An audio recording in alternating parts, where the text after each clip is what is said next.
बोल news headquarter. अस्सलाम वालेकुम। बोल न्यूज हेडक्वार्टर्स में खुशामदीद। मैं हूं राफे मिर्जा। मैं हूं आपके साथ रमशा साजिद। हेडलाइंस साथ में जाने टॉप स्टोरीज में आज आप जान सकेंगे। इमरान खान की ललकार, जलसों का स्पेल, मंचर झील ओवरफ्लो, शाहीन बदला लेने को तैयार।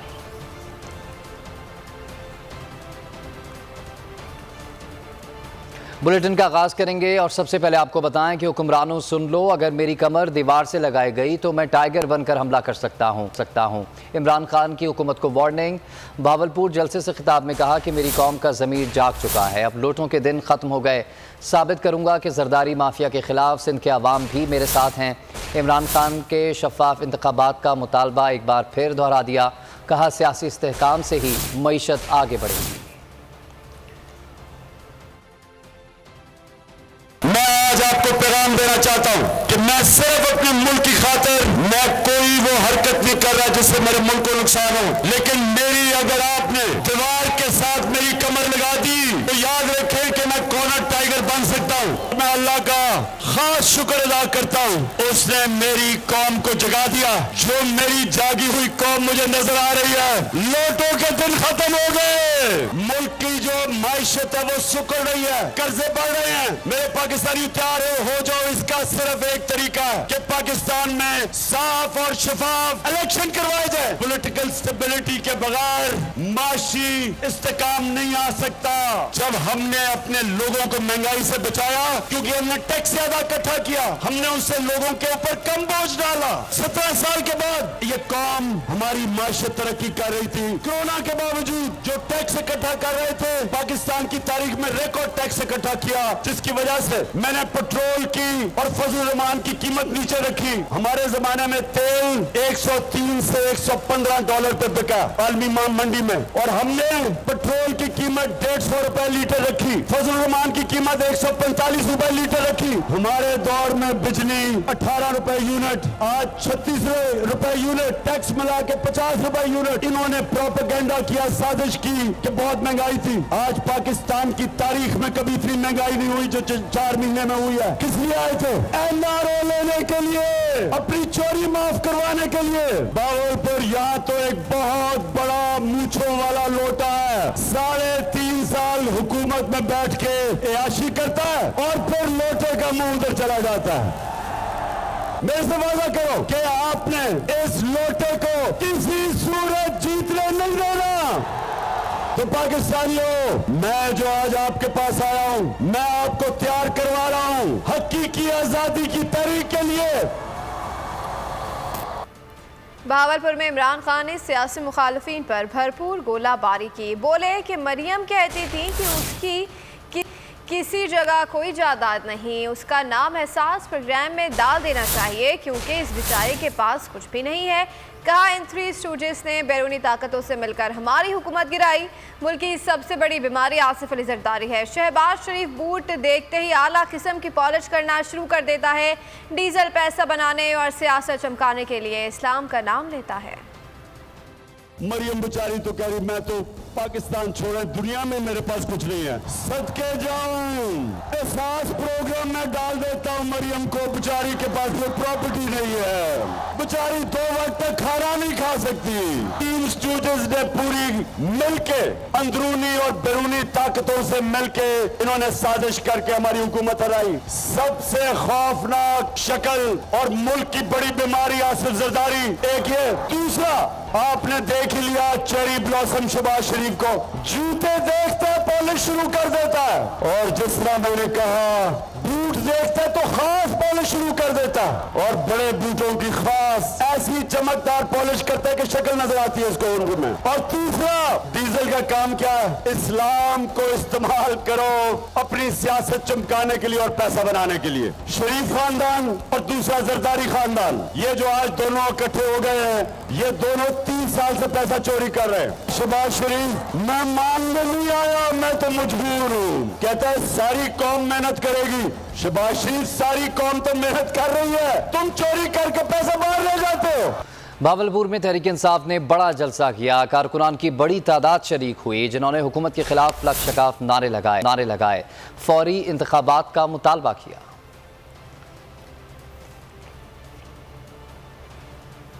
खबरों में आगे देखिए।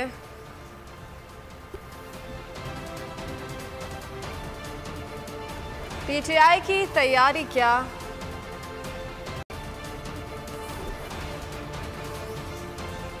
और कराची में बड़ा एहतजाज। पाकिस्तान तहरीक इंसाफ फैसलाबाद में पावर शो के लिए तैयार है। इकबाल स्टेडियम में खान के इस्तकबाल की तैयारियां जारी हैं। जलसे में शहरियों की बड़ी तादाद शिरकत करेगी। चेयरमैन पीटीआई खिलाड़ियों का लहू गरमाएंगे। जलसे में कप्तान करेंगे बड़ा ऐलान। अवाम को जलसे में भरपूर शिरकत की दावत दे दी। वीडियो पैगाम में कहा कि इंशाअल्लाह इकबाल स्टेडियम में जलसा होगा। फैसलाबाद में आपके साथ गुफ्तगू होगी। अवाम जलसे में भरपूर तरीके से शिरकत करें। इतवार को शाम को 5 बजे इकबाल स्टेडियम फैसलाबाद। इंशाअल्लाह कल आपके साथ एक गुफ्तगू होगी, बातचीत होगी, जलसा होगा, जिसमें पाकिस्तान की हकीकी आज़ादी की मैं आपसे बात करूँगा। तो मैं चाहता हूँ कि आप भरपूर तरीके से शिरकत करें इस जलसे में, और इंशाअल्लाह जो बाकी बातचीत कल आपसे होगी। इमरान खान ने सहाफ़ियों के हक में भी आवाज़ उठाई। वकला कन्वेंशन से खिताब में कहा कि शहबाज गिल और जमील फारूकी पर तशद्दुद किया गया, ऐसा कभी नहीं हुआ। हलीम आदिल शेख एक केस से निकलते हैं, जरदारी दूसरे केस में डाल देता है। तो हमें इतना भी हक नहीं था कि हम पुरअमन एहतजाज कर सके। ऐसा जुल्म किया, और उसके बाद मुसलसल कभी मीडिया के ऊपर क्रैकडाउन, अच्छे नामवर क्रेडिबल वो सहाफी जिनकी इज्जत है माशरे में, उनके ऊपर क्रैकडाउन। कभी इस तरह का जो खौफ जो शहबाज गिल से हुआ, जो उसके बाद वो जमील फारूकी वो एक नंगा करके लोगों को मारा गया, ऐसे कभी नहीं हुआ। जो ऑपोजिशन लीडर, सिंध का ऑपोजिशन लीडर हलीम आदिल शेख, जो उस तरह उससे किया जा रहा है, वो एक केस से निकलता है, दूसरे केस में जरदारी डाल देता है, क्योंकि ये मुजरिम है, जरदारी माफिया है, ये शरीफ खानदान माफिया है, ये तो डेमोक्रेट्स नहीं है। और इसके लिए मुझे अपनी वुकला बरादरी की जरूरत। Opposition leader Sindh Haleem Adil Sheikh Malir court में पेश। टाइगर्स ने फूल निछावर किए, जिंदाबाद तहरीक इंसाफ के नारे भी लगे। हलीम आदिल शेख से मिलने पीटीआई के सेक्रेटरी जनरल असद उमर भी अदालत पहुंचे। वकला से मुशावरत की। कहा सिंध असम्बली में हलीम आदिल शेख खुलकर अपोजिशन करते हैं, इसलिए हुकूमत इंतकामी का निशाना बना रही है। हलीम आदिल शेख ने कहा कि सिंध में चोर डाकू सरेआम घूम रहे हैं। करप्शन के खिलाफ बोलने पर मुझे झूठे मुकदमात में फंसाया गया है। पीटीआई के रहनुमाओं का कहना था कि हुकूमत फसायत पर उतर आई है। उनके खिलाफ आवाज़ बुलंद करने वाले सहाफ़ियों और सियासतदानों पर झूठे मुकदमात कायम किए जा रहे हैं। कोर्ट के धक्के लगवाओ, जिस वक्त बेल हो तो फौरी तौर पर एक और मुकदमे में पकड़ लिया जाए, और मुकदमे भी तमाम के तमाम किसी केस के अंदर जो है कोई फरीक जो है वो इनफरादी पार्टी ना हो, तमाम के तमाम हुकूमत सिंध की तरफ से बनाए हुए केसेस हो, तो इसका मतलब कि वाज़े सियासी इंतकाम लिया जा रहा है। सिंध के सारे डाकू आज़ाद हैं, सारे नैब लदगान आज़ाद हैं, सिंध डूब रहा है, सिंध तबाह हो रहा है, और मुझे पैगाम मिलता है कि जब तक सिंध में पानी खड़ा रहेगा हम नहीं छोड़ेंगे। और एक या 50 केस बनाओ। कायदे हिज़्ब इख्तिलाफ सिंध हलीम आदिल शेख की गिरफ्तारी के खिलाफ उनके अहल खाना और तहरीक इंसाफ कराची की क़यादत की जानिब से कराची प्रेस क्लब के बाहर एहतजाज किया गया। कारकुनान ने सिंध हुकूमत के खिलाफ भरपूर नारे लगाए। हलीम आदिल शेख की बेटी ने वालिद पर बनाए गए मुकदमात को झूठा करार दिया। सदर बिलाल गफ्फार बोले कि इंतकामी कार्रवाइयाँ बंद ना की तो इशारा फैसल बंद करेंगे। हलीम आदिल शेख को अगवा किया जाता है, फिर बैग के बिलावर हाउस में सोचा जाता है अब बंदा हाथ में आ गया, कौन सा केस बनाए। अगवा करने के बाद कभी 7 घंटे, कभी 3 घंटे, कभी 4 घंटे बाद कोई FIR आती है। सुप्रीम कोर्ट से हम रुजू करेंगे कि ये जो सारा कुछ हो रहा है इस इम्पोर्टेड हुकूमत के तहत, हम उसकी मजम्मत भी करते हैं, हर लीगल फोरम पे भी जाएंगे, हम हर प्रोटेस्ट का इख्तियार भी रखते हैं और राइट भी रखते हैं। 25 मई तशद्दुद केस की इंक्वायरी मुकम्मल हो चुकी है। सूबाई वज़ीर दाखिला हाशिम डोगर कहते हैं कि जिम्मेदारान का तयन भी कर लिया गया है। आइंदा 48 घंटों में शो कॉज नोटिस जारी करेंगे, जिसके बाद मुलविस अफराद के खिलाफ कार्रवाई अमल में लाई जाएगी।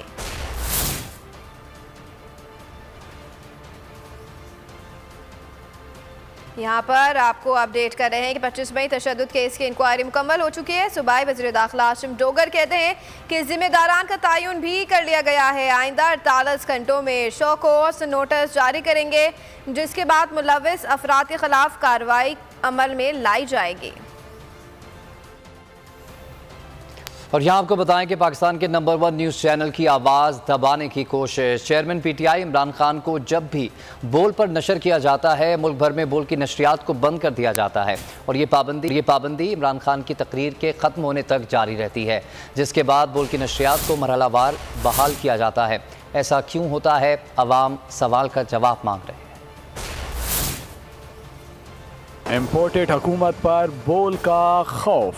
बोल पर जब भी कप्तान को नशर किया जाता है, मुल्क भर में बोल की नशरियात को बंद कर दिया जाता है। बोल ने जब दिखाना शुरू किया उसको बंद किया। कराची से खैबर तक बोल की नशरियात बंद हो जाती हैं। बहावलपुर, जलालपुर, पीरवाला, शिकारपुर और बेशतर मकामात अवाम बोल की नशरियात से महरूम हो जाते हैं। मटियारी जिला भर में बोल न्यूज़ मुकम्मल बंद कर दिया गया। सरगोदा में भी बोल न्यूज़ की नशरियात पर पाबंदी लगाई गई। इमरान खान की तकरीर के दौरान नया टेल केबल नेटवर्क पर बोल गायब कर दिया गया। फैसलाबाद में भी नया टेल केबल नेटवर्क पर बोल न्यूज़ की नशरियात बंद कर दी गई। मुल्तान में PTCL स्ट्रूम फाइबर और नया टेल केबल नेटवर्क से बोल गायब हो गया। इमरान खान की तकरीर ख़त्म होते ही बहाली शुरू कर दी जाती है। ये पाबंदी कौन लगाता है, किसके कहने पर होती है? अवाम इन सवालों के जवाब चाहते हैं। इम्पोर्टेड हुकूमत इमरान खान की मकबूलियत से खाइफ या चेयरमैन PTI के बयानिए से डरने लगी है? क्या लीगी सरकार साबिक वज़ीर आज़म की तकरीर नशर कराना नहीं चाहती? क्या शहबाज हुकूमत को इमरान खान के विजन से मसला है? सवाल उठने लगे। हुकूमत की बोल न्यूज़ के साथ नाइंसाफ़ी, कप्तान की तकरीर दिखाना जुर्म बन गया। इमरान खान की तकरीर के दौरान बोल न्यूज़ 2-2 घंटे के लिए बंद किया जाने लगा। बोल ने जब दिखाना शुरू किया उसको बंद किया। बोल न्यूज़ की नशरियात पर गैर एलानिया पाबंदी। इत्तेहादी हुकूमत को खान का बयानिया खटकने लगा। जिस चैनल ने उसको दिखाया बोल टेलीविजन, सारी कौम उधर देखना शुरू हो गई, उसकी रेटिंग ऊपर चली गई। घबराहट की शिकार हुकूमत खान की तकरीर के दौरान पाकिस्तान में बोल न्यूज़ की नशरियात बंद करने लगी। पाकिस्तान के सबसे बड़े मीडिया नेटवर्क की नशरियात 2 घंटे के लिए बंद कर दी जाती हैं। हुकूमत ओछे हथकंडों के बावजूद बोल न्यूज़ की मकबूलियत कम न कर सके। सबसे ज्यादा व्यूज, सबसे ज्यादा रील्स और सबसे ज्यादा रेटिंग के साथ बोल अब भी नंबर 1 पोजीशन पर बरकरार। टीवी पर बोल न मिला तो अवाम सोशल मीडिया पर आ गए। यूट्यूब, फेसबुक और ट्विटर पर लाइव नशरियात देख। भावलपुर में तहरीक इंसाफ के शो में बोल न्यूज़ जिंदाबाद के नारे, बोल अवाम के दिलों पर राज करने लगा। बोल से प्यार का ये आलम है कि नौजवान ने बोल न्यूज़ की DSNG वैन चूम ली। बोल मैनेजमेंट समी इब्राहिम और जमील फारूकी के लिए दुआएं। जलसे के शुरका ने कहा कि बोल न्यूज़ हक और सच की आवाज़ है। अल्लाह बोल न्यूज़ को हमेशा सलामत रखे। बोल न्यूज़ की इंतज़ामिया को सलाम पेश करते हैं। मुल्क में साजिश के तहत डाकुओं को मुसल्लत किया गया। चेयरमैन PTI इमरान खान का वकला कन्वेंशन से खिताब, कहा जब तक बड़े डाकुओं को कानून के नीचे नहीं ले आते मुल्क नहीं बच सकता। हमें बड़े डाकुओं को कानून के नीचे लाना होगा। ये हूर और ये चोर और लुटेरे हैं। शहबाज शरीफ और इनके बेटों पर 1600 अरब की चोरी पकड़ी गई है। मुल्क पर माफियाज का राज है। चीनी माफिया महंगाई करके अरबों रुपए कमाते हैं। हमें मिलकर इंसाफ का इनकलाब लाना होगा। अगर इंसाफ कायम हो गया तो मुल्क का निज़ाम खुद ब खुद ठीक हो जाएगा।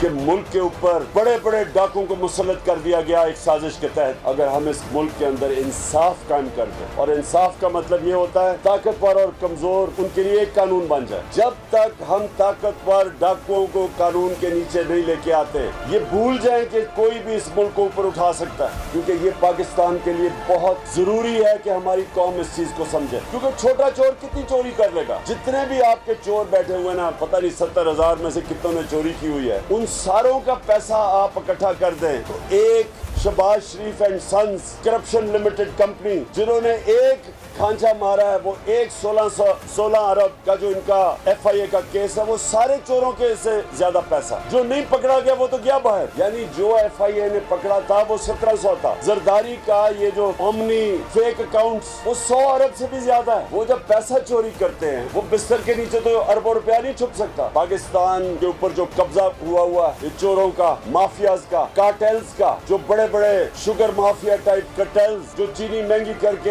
अरबों रुपए का नफा कमाते हैं, लोगों की कमर तोड़ के, महंगाई करके। ये जो लैंड माफिया है, सबसे बड़ा माफिया ये बन गया। इसके लिए हम सबको इकट्ठे होके इंशाअल्लाह एक इंसाफ का इनकलाब लेके आना। दीगर खबरें शामिल करते हुए आपको बताएं कि अमरीकी सेंटकॉम के कमांडर की सरबराही में अमरीकी वफ़द ने GHQ का दौरा किया। कमांडर सेंटकॉम ने आर्मी चीफ से 1-on-1 मुलाकात की। मुलाकात में बाहमी दिलचस्पी के उमूर और इलाकाई सलामती की सूरत हाल पर तबादला ख्याल किया गया। बातचीत में दिफाई और सिक्योरिटी ताउन बिलखुसूस अस्करी ताल्लुकात ज़ेर गौर आए। इससे पहले अमरीकी सेंट्रल कमांड की जानिब से जारी बयान के मुताबिक अमरीकी सेंटकॉम कमांडर जनरल एरिक ने जुम्मा 2 सितंबर को आर्मी चीफ से टेलीफोन पर रब्ता किया था और सैलाब से नुकसानात का अंदाज़ा लगाने के लिए अपनी एक टीम को पाकिस्तान भेजने का इंदिया दिया था।